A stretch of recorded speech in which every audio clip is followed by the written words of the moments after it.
Hey, what's going on YouTube? I have here what should be a pretty quick video.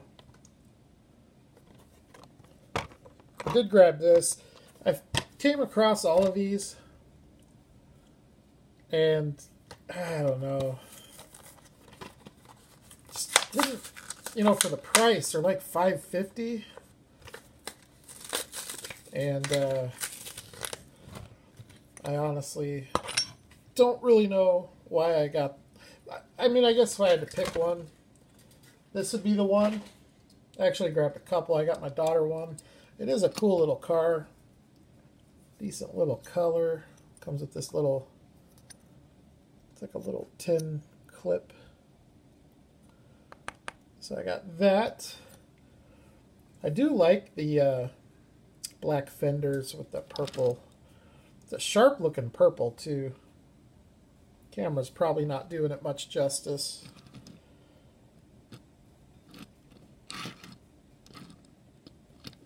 Headlights and taillights, little red line tires, metal body, metal base.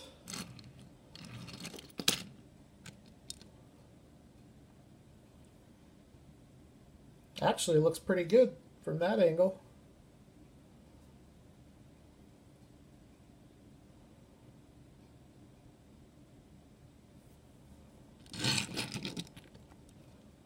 All right, so there's that.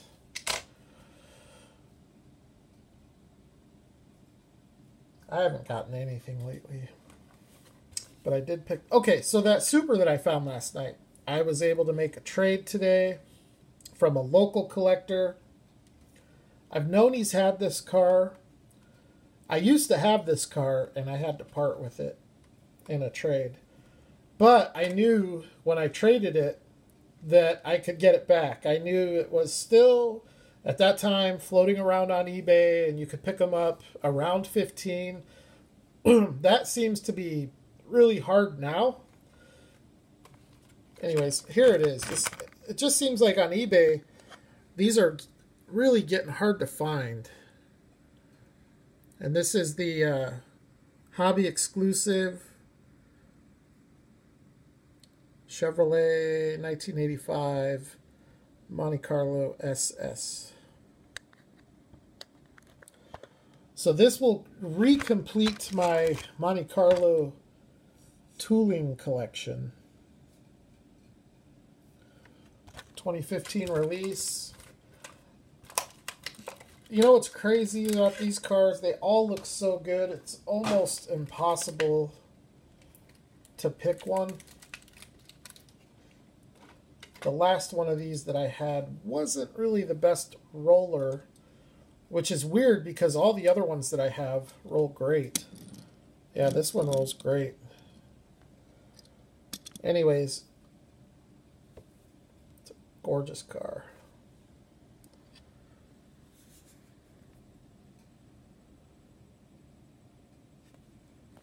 Not sure which one I would call my favorite, but it's quite possibly this one.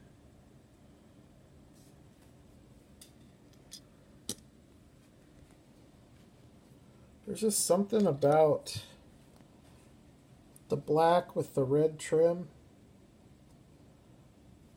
Prototypical wheels. That SS spoiler on it. Very highly detailed front end.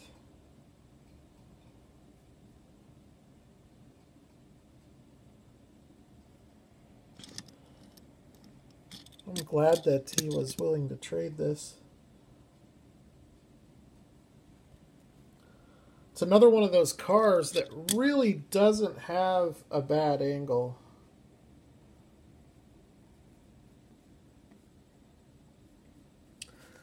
So, anyways, yeah, that looks nice sitting in the driveway.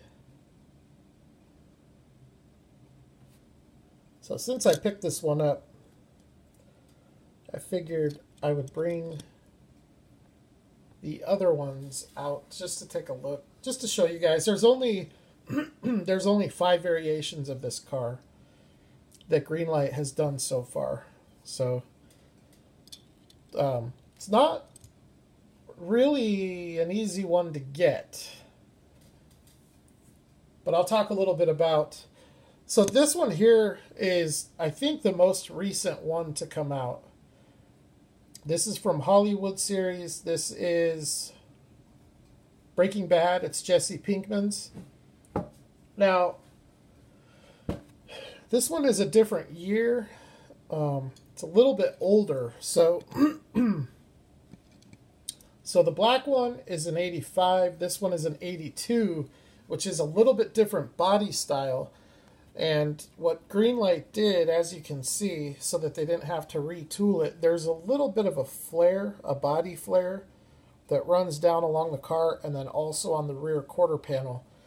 So obviously they're not going to create a new tooling, so what they did to shortcut it is they just put these little tampos to kind of simulate those flares. The flares, obviously they're flares, so they're three-dimensional, but they, you can't get that effect with the tooling that they have. So, it's a shortcut, but I think it looks good enough that I would rather see this the way that we're seeing it rather than not having it at all. One of the things you'll notice with this one, a lot more chrome trim. The later models didn't have they didn't have any chrome. And then this has the little 100-spoke rims on it with some sloppy white wall tires. Probably this is going to be, I don't know, this one's kind of climbed a little bit too. It's gotten kind of tough to find. This next one is the one I know, if you want to get one of these for your collection, this one here is going to be the easiest one to find.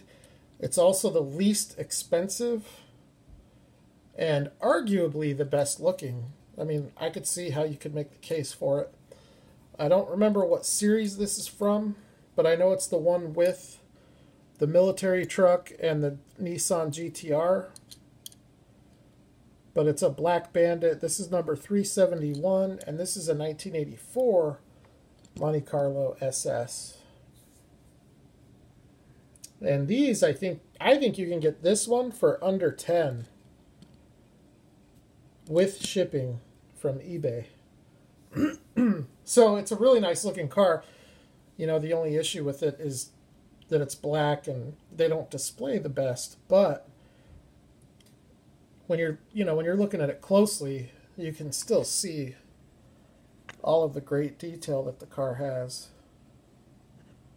This was the first one that I had, and then I just kind of chipped away at it.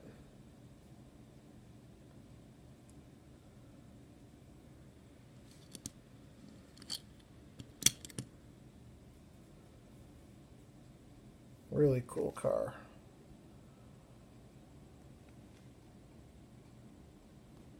And then this next one I think should be the most expensive, but I don't think it is. Kind of goes back and forth between this one and the Hobby Exclusive. This is also a 1984, and this is the first cut. Now this one comes in it's a 2-pack with an acrylic case, and it comes with this one, and then the other one that it comes with is just the raw sample. So with the raw samples, if the casting has lensed headlights, they will put the lensed headlights in, but they don't do any of the tampos.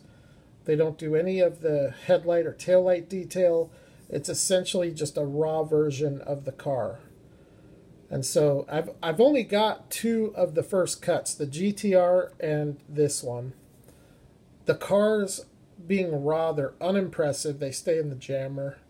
They don't display very good. Had they put all the detail, like the tampos and the headlights and taillights and stuff, then I would definitely display them. But I didn't even get it out to show you guys because it's so unimpressive. But this one is sharp looking. They all are really nice looking cars. I mean, it's a really nice example of a G-body Chevy or General Motors car that, you know, as nice as the Johnny Lightning tooling is, this one is definitely a notch above it, if not multiple notches above it. It's more true to scale. It's a little bit bigger. It's better proportioned. No stance issue whatsoever with these cars. And it's a true mid-1980s vehicle, which there aren't a lot of in 1 to 64. So the only two that have the prototypical wheels is the white one and this one. And then the Black Bandit, actually the Black Bandit also has those same wheels. It's just hard to tell because they're black. And then the red one, the Jesse Pinkman car, obviously, you know, now that I think about it, these wheels on this car, I don't know. I don't think we've seen these on any other Greenlight car. I think this is the only casting that these have been used with. So, anyways, that's pretty much it. It's just some Greenlight Chevy Monte Carlos. There's only 5 of them that exist. Only 4 of them with color, and these are the 4 here. I would like to see more of these, but I don't, you know, not to the point where they start beating a dead horse with it, you know.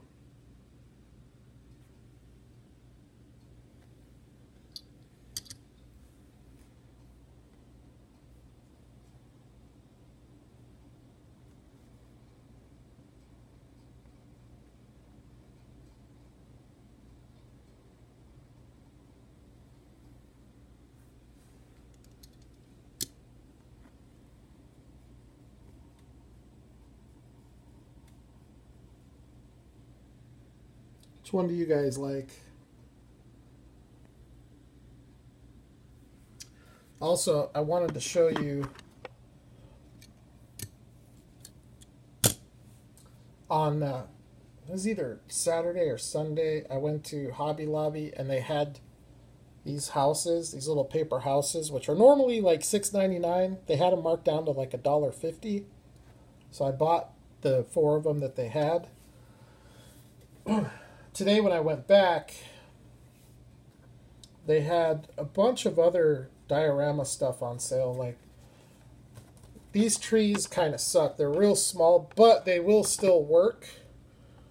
These are $4.99. They were marked down to $1.25. You get 3 trees. Lord knows this layout needs trees, so I got those. I got two packs of those, so 6 trees. This little pack here is detachable detachable wheat bushes. This was $10, marked down to $2.50, and there's 30 of them. So it's like 8 cents a piece. That's a good deal. 75% off. I don't need a ton of these on the layout, but, you know, just the more of this type of stuff you add to your layout, the more it brings it to life. And because my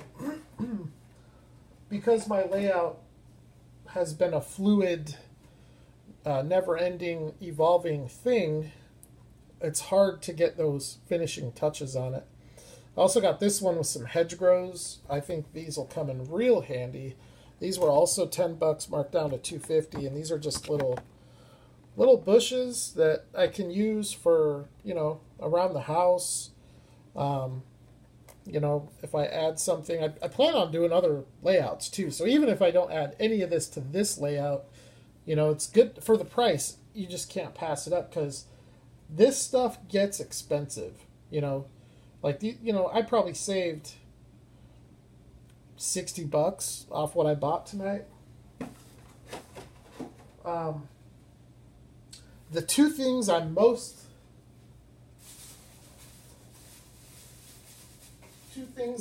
excited about getting, this is one of them. Lightweight HydraCal. I've only used HydraCal on the very first one that I did. Typically, I use joint compound because it's a lot cheaper and it's a lot easier to get. You can get it at Walmart. Hell, you can get it at your grocery store half the time. You can get it at the Dollar Tree. So it's a lot more accessible and it's a lot cheaper because you can get a tub big enough to do this entire board here for $5. The HydraCal is $14. But here's the thing. The HydraCal dries quicker, it sets up quicker, and you mix the water with it so you can get your preferred texture that you like that will make it, whatever your preference is to work with. It's really messy stuff, but as far as sculpting your terrain, this stuff right here is so much better than joint compound when it comes to getting a desired texture. With the joint compound, you can't manipulate it. You basically can just apply it. But when you're using, a putty knife or whatever, it really limits what you're able to do.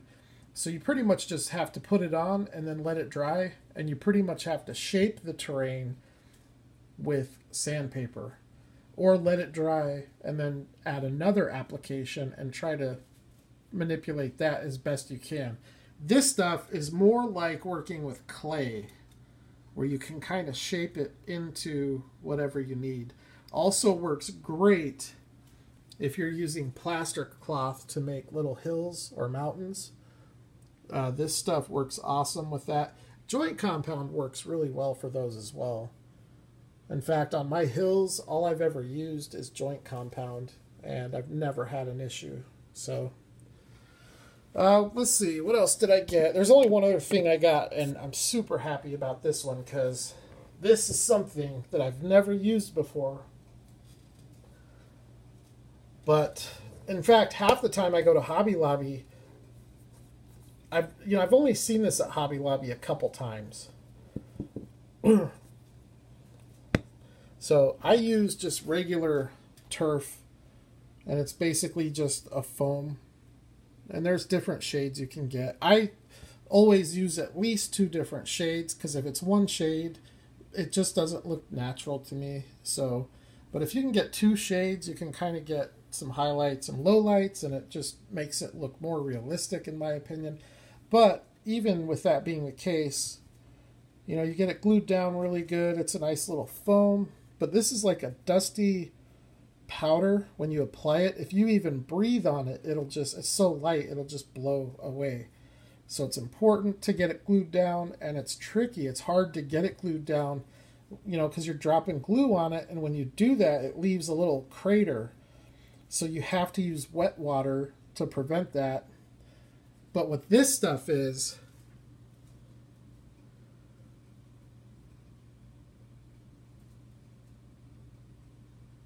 this is static grass. I've never used static grass before. And the main reason that I haven't is because really you need to get a static grass applicator. And those are not cheap. They're not like expensive, but they're probably 50 or 60 bucks. Or you can make one. But what this does, if you have the applicator, you lay your glue down wherever you want the static grass, and then you take your static grass applicator, which is electric. It has a ground wire. You ground the glue, and then you start applying the static grass, and what it does is it makes the grass stand upright, and it sets into the glue upright, and it looks like grass growing out of the ground. So this, when you have a static grass applicator, this hands down gives you the best results. Hands down, without question, this will get you the best results. Even without a static grass applicator, I've seen it done a lot of times, and you still get a very, very good result. It just doesn't quite look as natural. Or it looks like it is natural, it just looks like it's more like trampled on grass. So I look forward to using this for the first time. In fact, I have found, I think I've done 5 or 6 of these layouts now. I get bored with them pretty quick.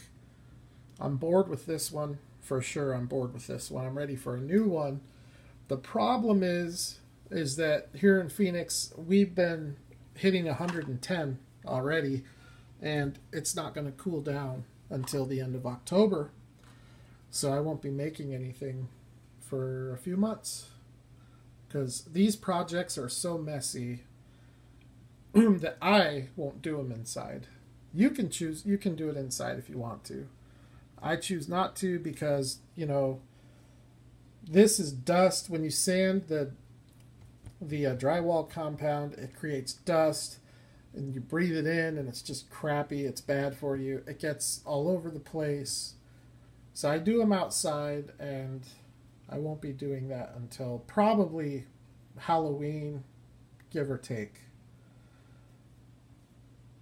And I'm not sure what I'm going to do with the next one, but I'll try to figure something out that's creative. But what I can do with this one in the meantime, since I'm bored with it, is I can try to improve upon it. I'll add some trees, you know, add a little bit of vegetation. I've thought about paving, putting a big parking lot in between the two hills and leaving that car dealership there, and then just having that as a like a used car dealership. I thought about doing that because with the hills there, I think if I had just a blue sky or even like a tree line background, I think that would look okay for videos. And from a practicality standpoint, that would be the most ideal spot on the layout to do videos.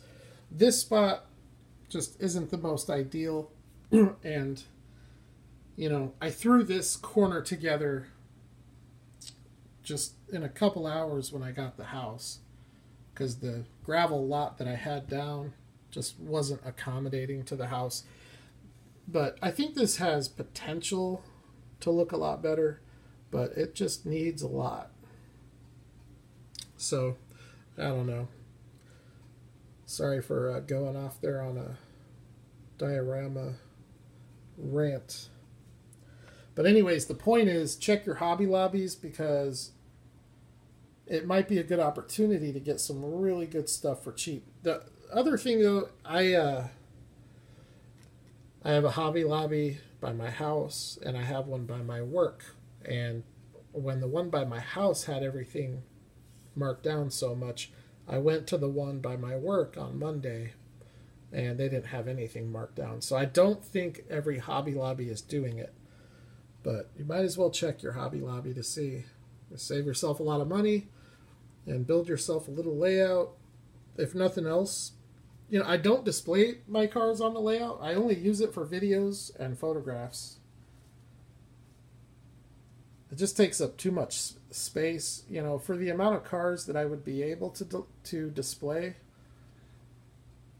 it's not worth the space that it takes up.